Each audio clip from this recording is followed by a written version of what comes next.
When I was 7 years old and my sister was just 5 years old, we were playing on top of a bunk bed. I was 2 years older than my sister at the time. I mean, I'm 2 years older than her now, but at the time that meant she had to do everything that I wanted to do, and I wanted to play war. So we were up on top of our bunk beds, and on one side of the bunk bed I had put out all my G.I. Joe soldiers and weaponry, and on the other side were all my sister's Milos and ponies and ready for a cavalry charge.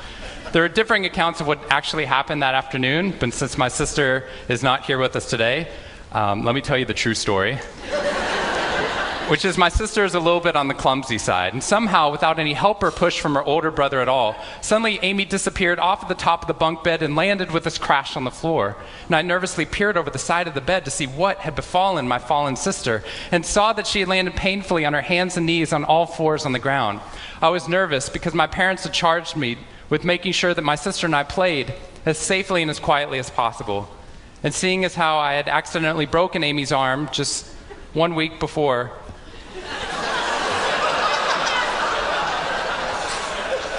heroically pushing her out of the way of an oncoming imaginary sniper bullet, for which I have yet to be thanked. I was trying as hard as I could. She didn't even see it coming. I was trying as hard as I could to be on my best behavior, and I saw my sister's face this wail of pain and suffering and surprise, threatening to erupt from her mouth and threatening to wake my parents from the long winter's nap for which they had settled. So I did the only thing my little frantic 7-year-old brain could think to do to avert this tragedy. If you have children, you've seen this hundreds of times before. I said, Amy, wait, don't cry, don't cry. Did you see how you landed? No human lands on all fours like that. Amy, I think this means you're a unicorn. Now that was cheating, because there's nothing in the world my sister would want more than not to be Amy the hurt 5-year-old little sister, but Amy the special unicorn. Of course, this was an option that was open to her brain at no point in the past, and you could see on my poor, manipulated sister's face conflict, as her little brain attempted to devote resources to feeling the pain and suffering surprise she just experienced, or contemplating her newfound identity as a unicorn. And the latter won out. Instead of crying, instead of ceasing our play, instead of waking my parents with all the negative consequences that would have ensued for me, instead, a smile spread across her face, and she scrambled right back up onto the bunk bed with all the grace of a baby unicorn. With one broken leg.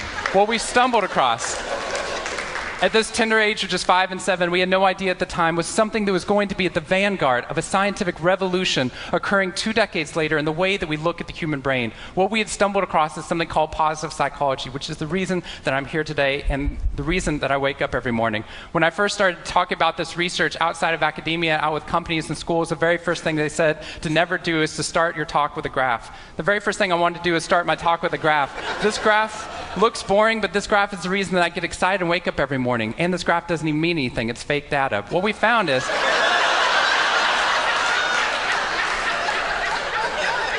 if I got this data back studying you here in the room, I would be thrilled, because there's very clearly a trend that's going on there, and that means that I can get published, which is all that really matters. The fact that there's one weird red dot that's up above the curve, there's one weird in the room, you know who you are, I saw you earlier. That's no problem. That's no problem, as most of you know, because I can just delete that dot. I can delete that dot because that's clearly a measurement error, and we know that's a measurement error because it's messing up my data. So one of the very first things that we teach people in economics and statistics and business and psychology courses is how, in a statistically valid way, do we eliminate the weirdos? How do we eliminate the outliers? So that we can find the line of best fit, which is fantastic if I'm trying to find out how many Advil the average person should be taking, too. But if I'm interested in potential, if I'm interested in your potential, or for happiness, or productivity, or energy, or creativity, what we're doing is we're creating the cult of the average with science. If I ask a question like, how fast can a child learn how to read in a classroom? Scientists change the answer to, how fast does the average child learn how to read in that classroom? And then we tailor the class right towards the average. Now, if you fall below the average on this curve, then psychologists get thrilled, because that means you're either depressed, or you have a disorder, or hopefully both. We're hoping for both, because our business model is if you come into a therapy session with one problem, we want to make sure you leave knowing you have 10. So you'll keep coming back over and over again. We'll go back into your childhood if necessary, but eventually what we want to do is to make you normal again. But normal is merely average. And what I posit, and what positive psychology posits, is that if we study what is merely average, we will remain merely average. Then instead of deleting those positive outliers, what I intentionally do is come into a population like this one and says, why? Why is it that some of you are so high above the curve in terms of your intellectual ability, athletic ability, musical ability, creativity, energy levels, your resiliency in the face of challenge, your sense of humor? Whatever it is, instead of deleting you, what I want to do is study you. Because maybe we can glean information, not just how to move people up to the average, but how we can move the entire average up at our companies and schools worldwide. The reason this graph is important to me is when I turn on the news, it seems like the majority of the information is not positive. In fact, it's negative. Most of it's about murder, corruption, diseases, natural disasters, and very quickly, my brain starts to think that's the accurate ratio of negative to positive in the world. What that's doing is creating something called the medical school syndrome, which if you know people who have been to medical school during the first year of medical training, as you read through a list of all the symptoms and diseases that could happen, suddenly you realize you have all of them. I have a brother-in-law named Bobo, which is a whole other story. Bobo married Amy the unicorn. Bobo called me on the phone from Yale Medical School. And Bobo said, Shawn, I have leprosy. Which even at Yale is extraordinarily rare. But I had no idea how to console poor Bobo because he had just gotten over an entire week of menopause. See, what we're finding is not necessarily the reality that shapes us, but the lens through which your brain views the world that shapes your reality. And if we can change the lens, not only can we change your happiness, we can change every single educational and business outcome at the same time. When I applied to Harvard, I applied on a dare. I didn't expect to get in, and my family had no money for college. When I got a military scholarship 2 weeks later that allowed me to go, suddenly something that wasn't even a possibility became a reality.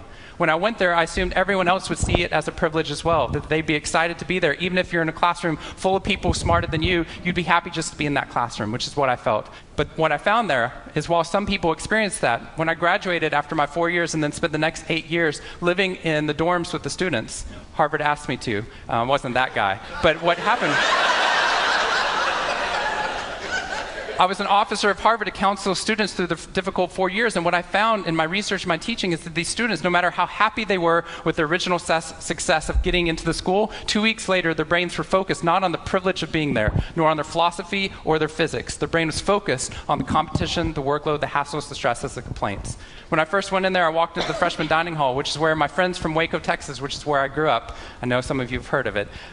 When they come to visit me, they look around, they say, this freshman dining hall looks like something out of Hogwarts from the movie Harry Potter, which it does. This is Hogwarts from the movie Harry Potter, and that's Harvard. And when they see this, they say, Shawn, why do you waste your time studying happiness at Harvard? Seriously, what does a Harvard student possibly have to be unhappy about? Embedded within that question is the key to understanding the science of happiness. Because what that question assumes is that our external world is predictive of our happiness levels. When in reality, if I know everything about your external world, I can only predict 10% of your long-term happiness. 90% of your long-term happiness is predicted not by the external world, but by the way your brain processes the world. And if we change it, if we change our formula for happiness and success, what we can do is change the way that we can then affect reality. What we found is that only 25% of job successes are predicted by IQ. 75% of job successes are predicted by your optimism levels, your social support, and your ability to see stress as a challenge instead of as a threat. I talked to a boarding school up in New England, probably the most prestigious boarding school, and they said, we already know that. So every year, instead of just teaching our students, we also have a wellness week, and we're so excited. Monday night, we have the world's leading expert coming in to speak about adolescent depression. Tuesday night is school violence and bullying. Wednesday night's eating disorders. Thursday night is illicit drug use. And Friday night, we're trying to decide between risky sex or happiness. I said that's most people's Friday nights.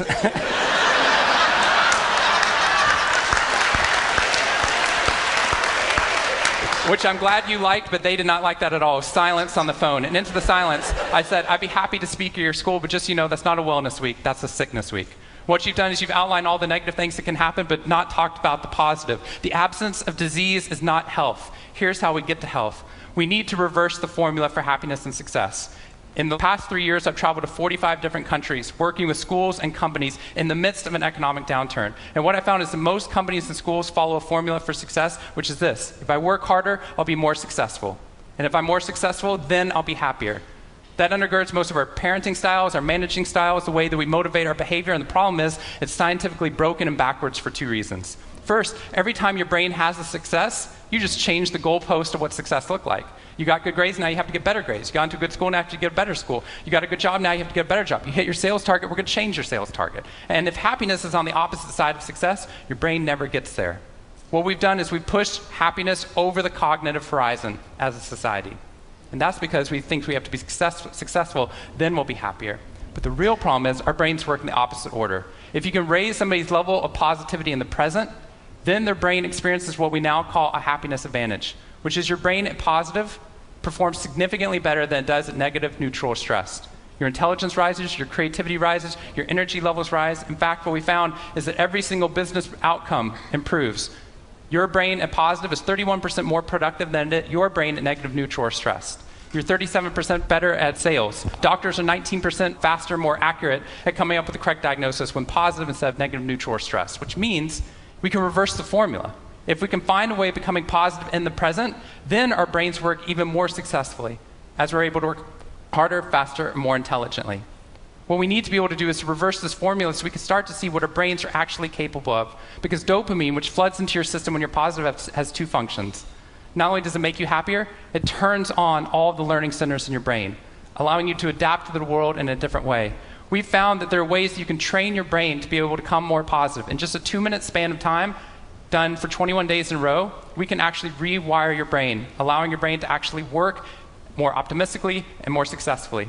We've done these things in research now in every single company that I've worked with, getting them to write down 3 new things that they're grateful for 21 days in a row, 3 new things each day. And at the end of that, their brain starts to retain a pattern of scanning the world not for the negative, but for the positive first. Journaling about one positive experience you've had over the past 24 hours allows your brain to relive it. Exercise teaches your brain that your behavior matters. We find that meditation allows your brain to get over the cultural ADHD that we've been creating by trying to do multiple tasks at once, and allows our brains to focus on the task at hand.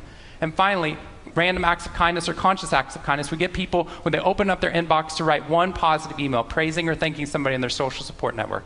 And by doing these activities and by training your brain, just like we train our bodies, what we found is we can reverse the formula for happiness and success, and in doing so, not only create ripples of positivity, but create a real revolution. Thank you very much.